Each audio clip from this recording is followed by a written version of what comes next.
So I think obviously myself, but many of you guys who watch the channel as well, are in the same school of thought as me. The school of thought where it's like, in the last 40 or so years, a lot of things have changed. Now, whether that's due to directly things like the internet becoming very mainstream, or other factors that we're seeing in the world, things are not the same. And it's something that I like to try and point out here on the channel, but it's so multifaceted, such a big topic. It's hard to do so on one specific issue, you know, it's multiple videos. Now this one relates to another video that I've been filming today. In a way, they're both about business. I want to speak though today about the concept of brand loyalty and why I really think it is something from a time very long gone by. Now, in a genuinely fair business model, and some may argue that we're not in that market anymore, capitalism is a good thing, because capitalism is intended to drive choice, it's intended to drive prices down. And the reason for that and the way that's done is by the fact that, if we think about it, customers can buy elsewhere. So capitalism could be a good thing. And this relates to the topic of brand loyalty, because in a capitalist market generally, people only become loyal to brands if the product is exceptional. You know, you might like to buy an iPhone, let's say, if it really is a superior product. Not just because it's got a certain logo on it. Now, in terms of brands and the way that brands sell, I think a lot of things has also changed in the past, again, 40 or so years. Like, if we think about it overall, a lot of brands are marketed now less on what they do and what the products are, and more on a lifestyle, let's say. So you might buy Nike shoes not because you're an athlete or you're a runner, but because it portrays a certain image of coolness and prestige, and you know, it's just an example, but we see that in a lot of fields. Now, if you ask me, maybe I'm wrong, it's part of a brilliant kind of bait and switch. Like I say, traditionally, brand loyalty came with maybe prestige as well, of course, on certain brands even in the past. But it also came with a sense of quality, right? That's why these brands are prestigious. For example, back in the day, if you had a, let's say, Mercedes-Benz car, not only is that an expensive car, it's also a really well-made car. Whereas nowadays, that's not so much the case. I know people who've had brand new luxury cars that have broken down almost instantly. So this is quite an interesting one. That's a mushroom that I happened to find on the forest floor, but let's get back onto it. My point was that by making brands less about providing a quality service and more part of a lifestyle, it means that one thing happens.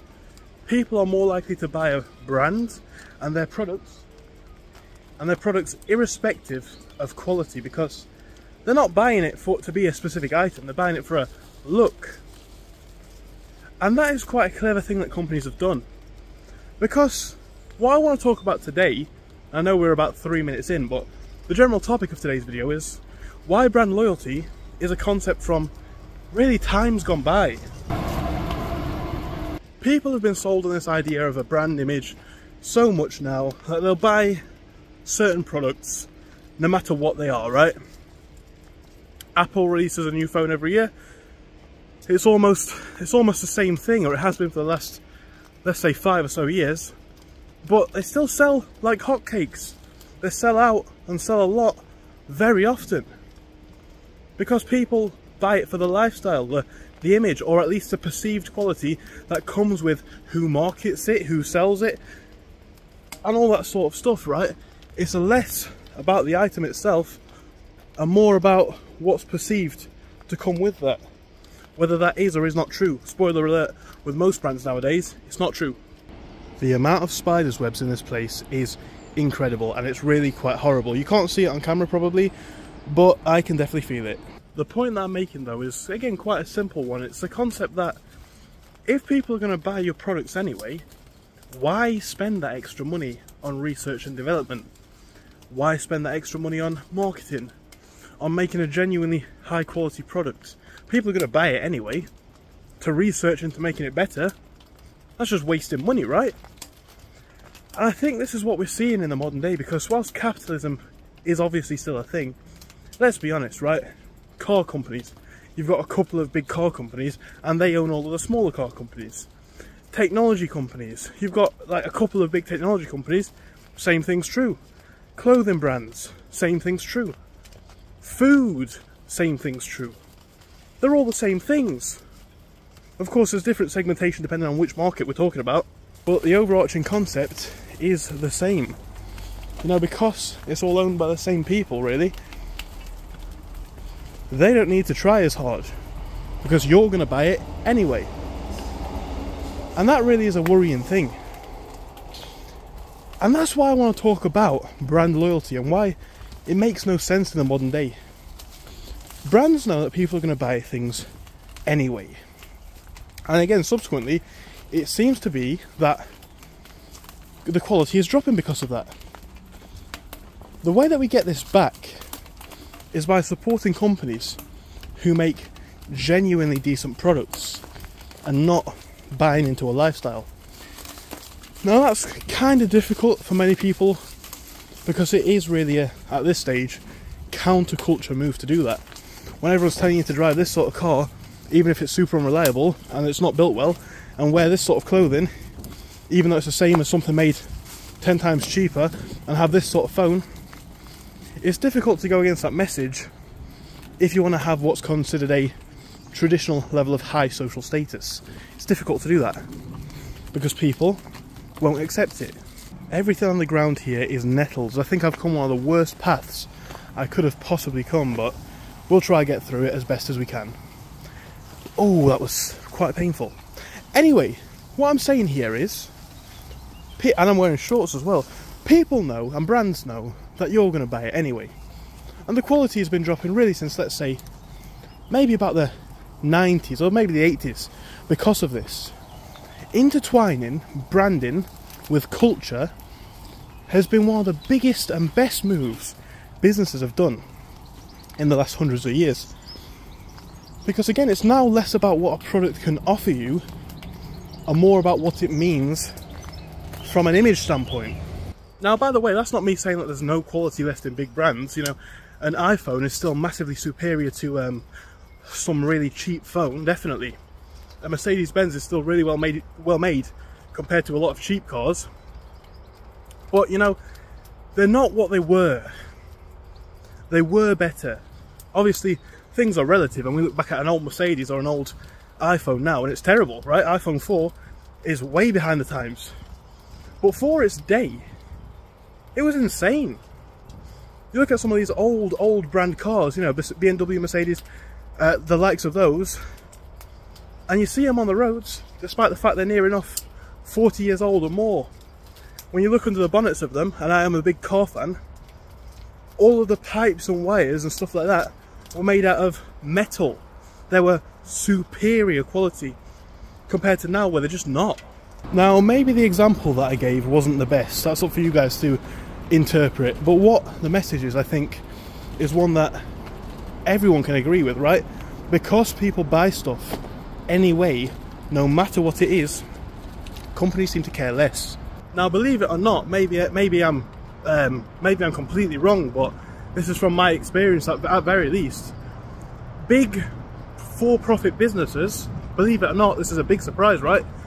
They may not have our best interests at heart unless they're kept in check. And I think this is reflected in what we see now. Certain companies have really gotten too big to fail.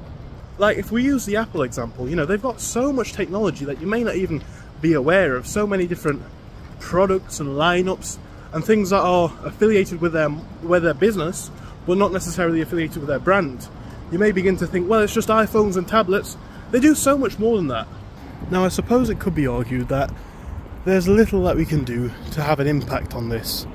How do we take on these big multi-million, if not multi-billion, if not multi-trillion dollar companies? How do we, as the individual, deal with them? And I do think there is somewhat of an answer. Now, I am, of course, to an extent, a business person myself, But my business is very small. What makes these multi-billion types tick? Well, surely it's the numbers, right? It's the profits, it's the sales. And again, as the individual, there isn't too much that we can do. But as a collective, why are we still buying this stuff, right? I mean, I don't even necessarily mean any of the brands that I've pointed out today, but as a concept, I see it all the time. People buy brands that they know aren't that good because of what that might mean for their social status or stuff like that. Now, some people might call it, you know, woke consumerism. But I think to do that would be extremely ignorant.